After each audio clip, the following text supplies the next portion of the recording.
এটা আসলে মূলত ডুপ্লেক্স না ট্রিপ্লেক্স বাড়ি আর কি। এইটায় কি কি মালামাল দিয়েছেন হাসান ভাই, একটু জানতে চাই। এইখানে ভাই আমরা এই সিঁড়ির রেলিং এ আমরা উপরের হাতলগুলো ব্যবহার করেছি হচ্ছে গিয়ে 2 ইঞ্চি পাইপ।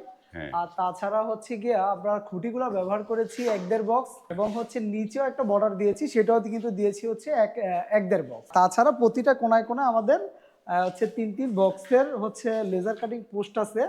এইখানে আমরা যে লেজার কাটিং যে প্লেটটা ব্যবহার করেছি সেটা কিন্তু ব্যবহার করেছি 4 মিলিমিটার। আধুনিক ডিজাইনের laser cutting gate, laser cutting সিঁড়ির রেলিং, রাউন্ড সিঁড়ির রেলিং, আমরা যাবতীয় এই ধরনের কাজগুলি সবগুলো ইনশাল্লাহ সারা বাংলাদেশে। এই যে কাজটা যেটা এই কাজটা কত টাকা স্কোয়ার ফিটে করেছেন?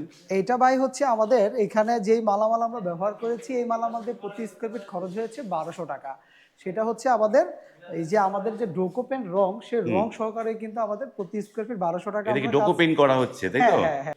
এই হচ্ছে আপনার সাধারণত এই রংগুলো কিন্তু মূলত গাড়িতে ব্যবহার হতো, যেগুলো সবগুলো রঙই কিন্তু আপনার হচ্ছে বাইরের থেকে আপনার হচ্ছে ইনপুট হওয়া, যেগুলো হচ্ছে আমাদের বাংলাদেশি কোনো কোম্পানি না। এই যে ওসাকা, এটি একটি জাপানের ব্র্যান্ড।